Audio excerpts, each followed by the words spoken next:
আসসালামু আলাইকুম রহমতুল্লাহি ওবরাকাতুহু। আলহামদুলিল্লাহ ওয়াসসালাতু ওয়াসসালামু আলা নাবিয়াল্লাহ। সম্মানিত দর্শক শ্রোতা ভাই বোন, আমি মারুফ বিল্লাহ বাইজিদ আপনাদের সম্মুখে হাজির হয়েছি আজ অত্যন্ত গুরুত্বপূর্ণ কিছু আমল নিয়ে। আল্লাহ রসুল সাল্লাল্লাহু আলাইহি ওয়াসাল্লাম ফরজ নামাজের পরে যে আমলগুলি করতেন যা কখনোই ছাড়তেন না, এর মধ্য থেকে অত্যন্ত গুরুত্বপূর্ণ 5টি আমল নিয়ে আপনাদের সম্মুখে হাজির হয়েছি। রসুল করিম সাল্লাল্লাহু আলাইহি ওয়াসাল্লামের জীবনে অসংখ্য আমল রয়েছে, আর প্রতিটি আমলই উম্মতের জন্য শিক্ষণীয় এবং উম্মতের জন্য কল্যাণকামী। উম্মত কিভাবে সহজে জান্নাতে যেতে পারে, যে আমলগুলি করলে উম্মত অধিক পরিমাণে নেকের অধিকারী হতে পারে, আল্লাহ রসুল সাল্লাল্লাহু আলাইহি ওয়াসাল্লাম সেহেতু আমলগুলি করে গেছেন এবং সাহাবায়ে কেরামদেরকে শিক্ষা দিয়ে গেছেন।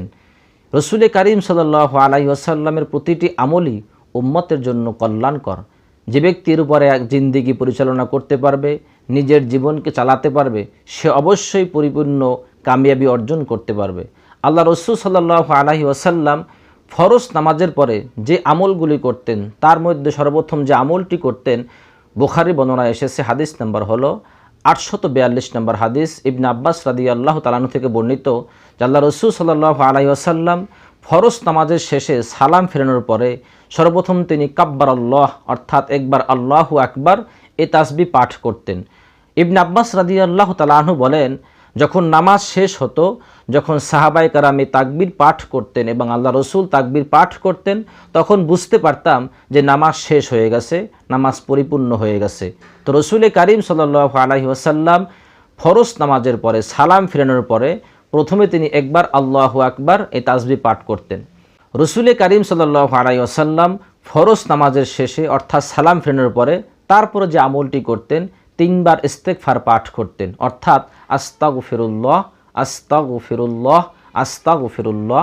সহিহ মুসলিম শরীফের হাদিসে এসেছে 1221 নম্বর হাদিস।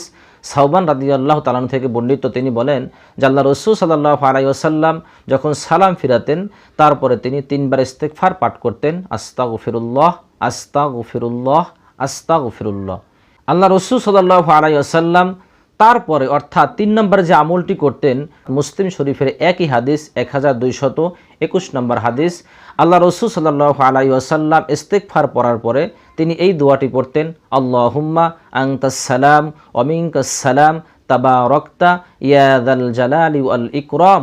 এই দোয়াটি একবার পাঠ করতেন, অর্থাৎ তিনি এই দোয়াটি অধিক পরিমাণে পাঠ করতেন অন্যান্য সময়। তবে ফরজ নামাজের ক্ষেত্রে ফরজ নামাজের পরে সালাম ফেরানোর পরে একবার আল্লাহু আকবার, 3বার ইস্তেগফার, তারপরে তিনি আল্লাহুম্মা আনতাস সালাম ওয়া মিনকাস সালাম তাবারাকতা ইয়া যাল জালালি ওয়াল ইকরাম এই আমলটি করতেন।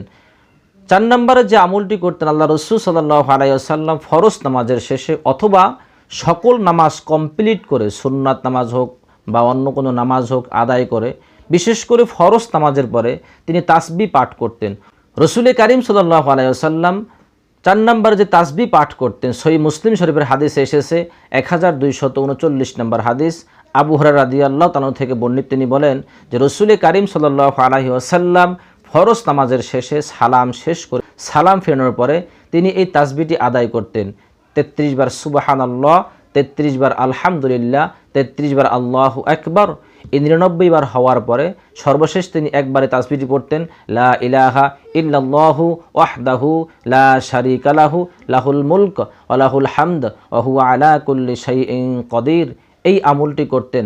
আল্লাহ রসুল সাল্লাল্লাহু আলাইহি ওয়াসাল্লাম বলেন, যে ব্যক্তি এই আমলটি করবে ফরজ নামাজের পরে 33 বার সুবহানাল্লাহ, 33 বার আলহামদুলিল্লাহ, 33 বার আল্লাহু আকবার এবং সর্বশেষ লা ইলাহা ইল্লাল্লাহু ওয়াহদাহু লা শারীকা লাহু লাহুল মুলক ওয়া লাহুল হামদ ওয়া হুয়া আলা কুল্লি শাইইন কদির, তার জীবনে যদি সাগরের সমুদ্রের ফেনা পরিমাণে গুনাহ থাকে, আল্লাহ তাআলা তার সমস্ত গুনাহগুলি মাফ করে দিবেন। এজন্য আপনারা অবশ্যই ফরজ নামাজের পরে এই আমলটি করার চেষ্টা করবেন। 5 নম্বর আল্লাহ রসুল সাল্লাল্লাহু আলাইহি সাল্লাম যে আমলটি করতেন, হাদিস শরীফে এসেছে যে আল্লাহ রসুল সাল্লাল্লাহু আলাইহি সাল্লাম বলেছেন, যে ব্যক্তি প্রত্যেক ফরজ নামাজের পরে আয়াতুল কুরসির আমল করে, অর্থাৎ আল্লাহু লা ইলাহা ইল্লা হুয়াল হাইয়ুল কাইয়্যুম, যে আয়াতুল কুরসি রয়েছে, এই আয়াতুল কুরসির উপর আমল করে প্রত্যেক ফরজ নামাজের পরে, তার জন্য জান্নাতে যাওয়ার একটি রাস্তা বাকি থাকে, সে রাস্তাটি হলো মৃত্যু। অর্থাৎ তার দুনিয়া থেকে মৃত্যু হওয়ার সাথে সাথে আল্লাহ তাআলা তাকে জান্নাত দান করবেন। এজন্য আপনারা অবশ্যই ফরজ নামাজের পরে আয়াতুল কুরসি পাঠ করার চেষ্টা করবেন। যাহারা না পারেন, শিখতে পারেন না, আমাদের চ্যানেলে আয়াতুল কুরসি আপলোড করা আছে, আপনারা সেখান থেকে আরবি বাংলা উচ্চারণ সহ অবশ্যই শিখতে পারবেন। আপনারা অবশ্যই আয়াতুল কুরসি শিখে নেবেন, যে আয়াতুল কুরসির উপর আমল করলে প্রত্যেক ফরজ নামাজের পরে আপনার জন্য জান্নাত সহজ হয়ে যাবে।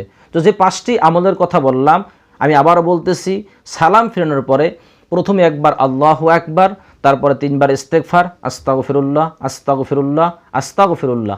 তারপরে একটি দোয়া রয়েছে যেটাকে মুনাজাত বলা হয়ে থাকে, আল্লাহুম্মা আনতাস সালাম ওয়া মিনকাস সালাম তাবারাকতা ইয়া যাল জালালি ওয়াল ইকরাম। এরপরে তাসবিহ আদায় করা, 33 বার সুবহানাল্লাহ, 33 বার আলহামদুলিল্লাহ, 33 বার আল্লাহু আকবার, সর্বশেষ লা ইলাহা ইল্লাল্লাহু ওয়াহদাহু লা শারীকা লাহু লাহুল মুলক ওয়া লাহুল হামদ ওয়া হুয়া আলা কুল্লি শাইইন কদির, এবং সর্বশেষ আয়াতুল কুরসির উপর আমল করা। আল্লাহ রসুল আরও অসংখ্য আমল করতেন, তার ভিতর থেকে খুব গুরুত্বপূর্ণ 5টি আমলই আপনাদের সম্মুখে পেশ করলাম, যাতে করে আপনারা সহজেই এই আমলগুলি করতে পারেন। আল্লাহ তাআলা সকল মুমিন বান্দা এবং বান্দীদেরকে 5 ওয়াক্ত নামাজ সঠিক সময় আদায় করার তৌফিক দান করেন, এবং এই আমলগুলি সকলকে আমল করার তৌফিক দান করেন। ওমা তৌফিক ইল্লা বিল্লাহ। আসসালামু আলাইকুম ওয়া রাহমাতুল্লাহি ওয়া বারাকাতুহু।